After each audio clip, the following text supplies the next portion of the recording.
avenir meilleur et la santé de nos enfants, nous choisissons Kubaina Flash. Faites miam miam. Actuellement disponible en format de 110 grammes. Vous présente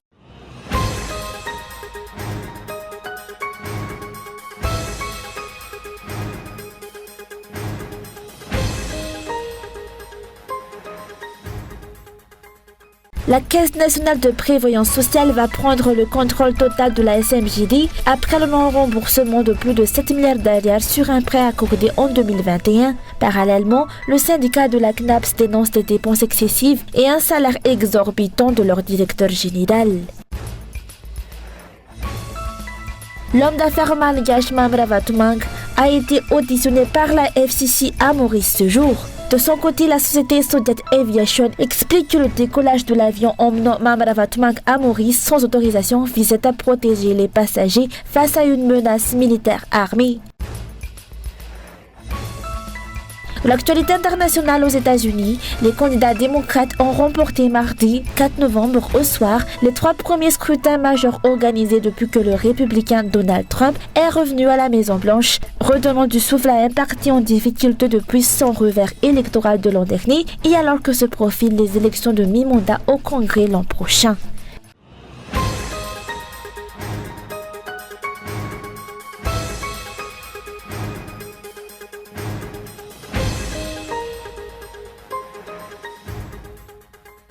La CNAPS, la Caisse nationale de prévoyance sociale, va procéder à la prise de contrôle total de la SMJD, Société municipale de gestion digitale, a annoncé son directeur général ce jour. Cette décision fait suite au non-remboursement de plus de 7 milliards d'ariars sur les 11 milliards empruntés par la SMJD auprès de la CNAPS en février 2021.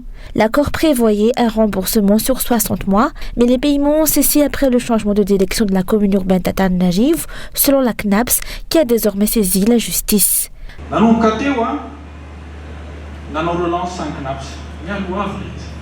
La CNAPS a relancé à plusieurs reprises le paiement. Le montant restant s'élève à 7 187 000 ariars. Depuis le début du mois, le nantissement est effectif. Si la SMGD ne rembourse pas, nous disposons des documents légaux attestant que la société sera acquise à 100% par la CNAPS. J'annonce officiellement que la CNAPS usera de toutes ses prérogatives pour en prendre le contrôle.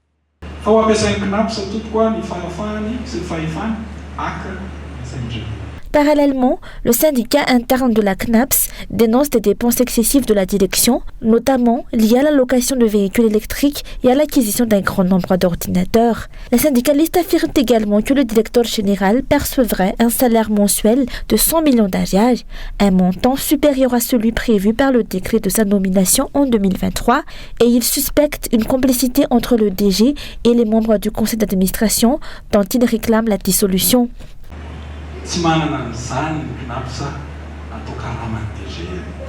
La CNAPS n'a pas les moyens de verser un tel salaire à son directeur général. Même la moitié, ou le tiers, serait impossible. Concernant les véhicules et ordinateurs, nous avons opté pour le LLD afin de réduire les coûts et éviter les dépenses directes d'achat.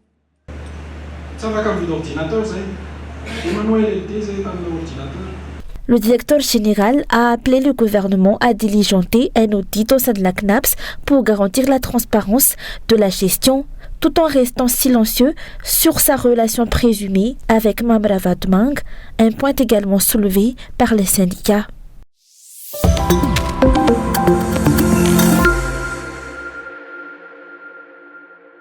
L'homme d'affaires malgache Mamra Vatmang a été auditionné ce mercredi par la Financial Crimes Commission à Maurice. Selon son avocat, l'interrogatoire se poursuivra demain, précisant que son client est innocent des faits qui lui sont reprochés. À l'issue de cette audition, Mamra Vatmang, proche du précédent régime à Madagascar, a été conduit sous escorte policière vers une clinique où il reçoit actuellement des soins.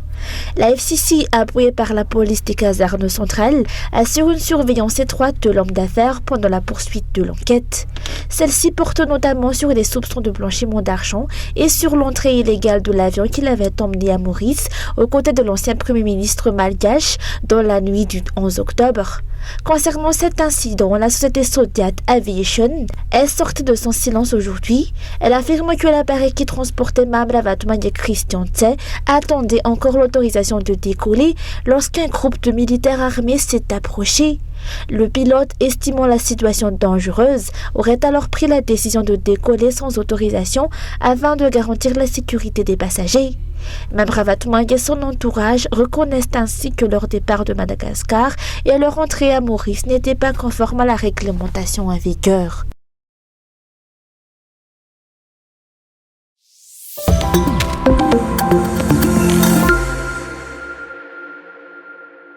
Les pertes financières liées au détournement de carburant au sein de la Jirama s'élèvent à 734 millions d'ariary, selon le rapport public de la Cour des comptes. Ce chiffre résulte d'un écart entre les quantités de carburant achetées et celles effectivement reçues entre 2020 et 2023, d'après le rapport entre 2020 et 2023.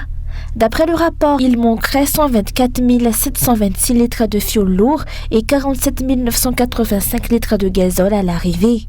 Le syndicat des travailleurs de l'énergie dénonce une véritable complicité dans le vol de carburant et de fonds publics, réclamant la poursuite et l'approfondissement de l'enquête afin d'identifier les responsables et de sanctionner sévèrement tous les coupables, y compris les anciens dirigeants impliqués.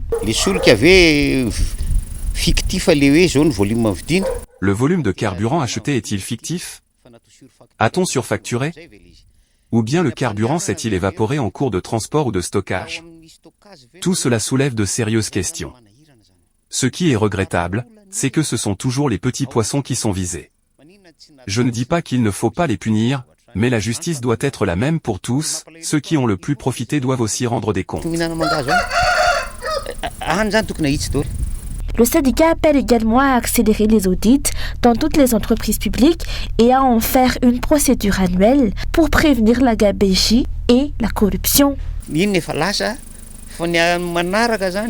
Le passé est passé, mais allons-nous continuer à gérer les choses de la même manière? Le moment est venu de changer. Rectifier toutes les pratiques douteuses. Chaque exercice doit être suivi par un commissaire aux comptes indépendant, libre de révéler les irrégularités sans crainte de représailles. L'État doit garantir leur protection. Par ailleurs, un audit généralisé des biens et finances de tous les ministères et institutions publiques a été lancé par l'Inspection générale de l'État sur l'instruction du Premier ministre. Il s'étendra sur 90 jours. Le pôle anticorruption rappelle que des milliards d'ariary de fonds publics sont détournés chaque année. Face à cette situation, les syndicats appellent à une application stricte et impartiale de la loi afin de renforcer durablement l'état de droit et la gouvernance publique.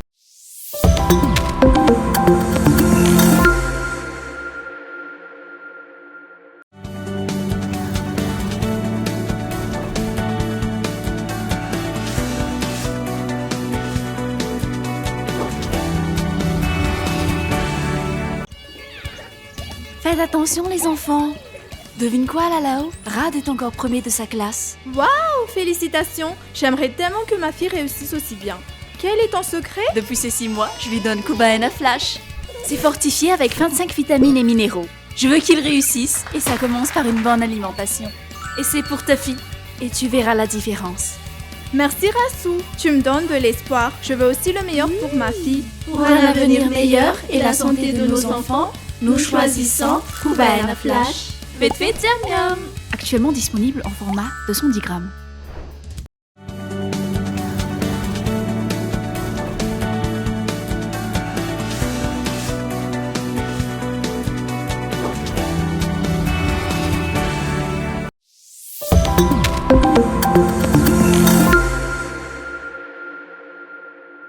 Le syndicat autonome de la commune urbaine d'Antananarivo annonce le dépôt d'une plainte contre X suite à une tentative d'incendie de l'hôtel de ville survenue hier. Les membres du syndicat affirment que le parvis d'Analakel reste un espace libre d'expression ouvert à tous ceux qui souhaitent manifester. Leur mobilisation, précise-t-il, n'est ni un soutien ni une opposition à la maire actuelle, mais un rappel au respect de la loi régissant le fonctionnement de la commune urbaine d'Antananarivo.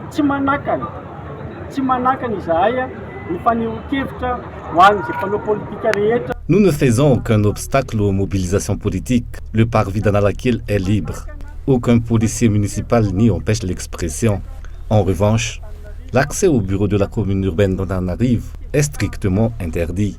Toute personne qui entre sans autorisation est considérée comme un pilleur. Nous ne voulons pas voir des individus pénétrer dans les bureaux en criant ou avec des banderoles. Si l'hôtel de ville venait à être incendié, tous les documents administratifs disparaîtraient. Beaucoup de citoyens n'auraient plus accès à leurs dossiers. Voulons-nous vraiment cela?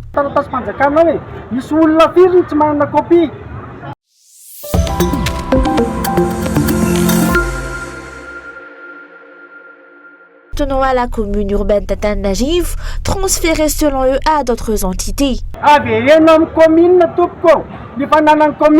Rendez à la commune, c'est bien.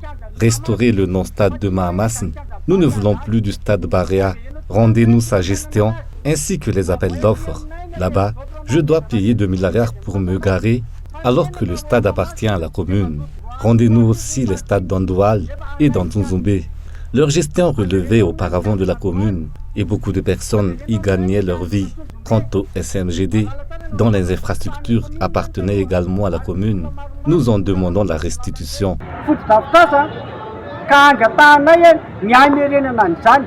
Le syndicat rappelle enfin que le retour à des événements similaires à ceux de 1972, où l'hôtel de ville d'Antananarivo avait été incendié, est inacceptable.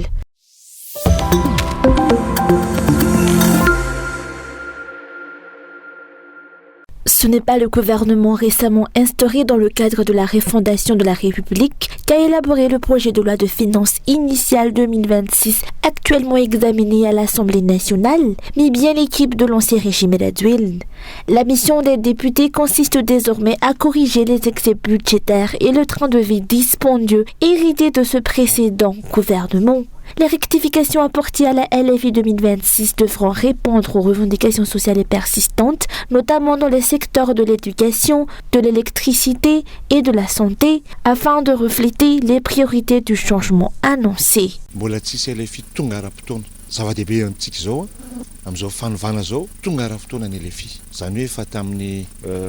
C'est la première fois qu'un projet de loi de finances arrive à temps à l'Assemblée nationale. Il est déposé depuis la semaine dernière. La LFI traduit la vision des dirigeants pour l'année à venir. Nous allons l'examiner en profondeur, car nous avons le temps de le faire.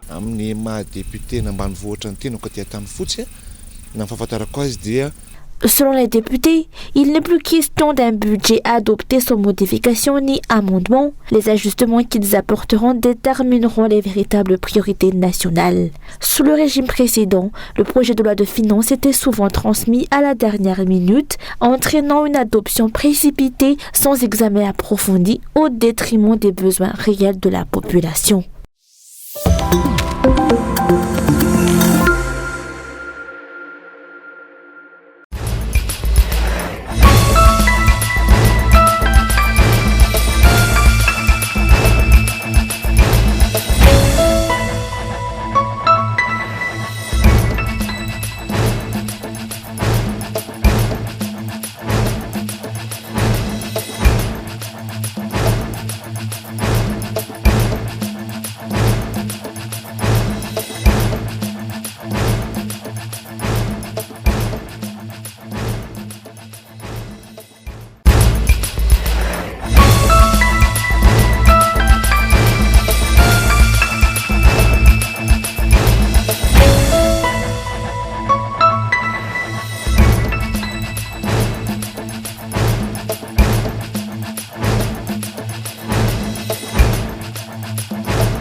Meilleur et la santé de nos enfants, nous choisissons Kubaena Flash. Actuellement disponible en format 210 grammes. Vous a présenté